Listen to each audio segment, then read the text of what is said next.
Yangi Li9 Livis haqida siz ham eshitdingizmi?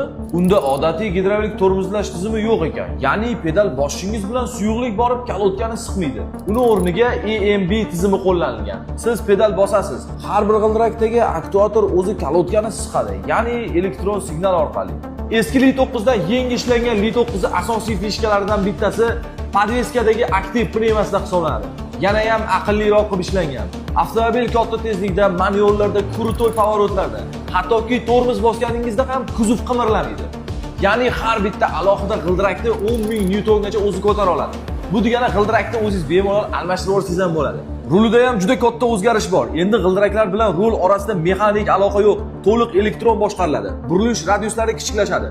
Batareya ham 72,7 kW katta versiyaga almashtirilgan. 340 km faqat tokda, 1500 km umumiy zaxira bilan. Orqa stop, faralari to'liq qayta ishlangan. Avtomobilda hozirgi rangi Mercedes Maybach'da eslatoradi.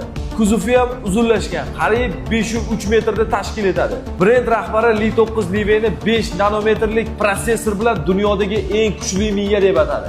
Avtomobil sohasidagi eng so'nggi yangiliklar o'tkazib olmaslik uchun profilimizga obuna bo'lib qo'ying.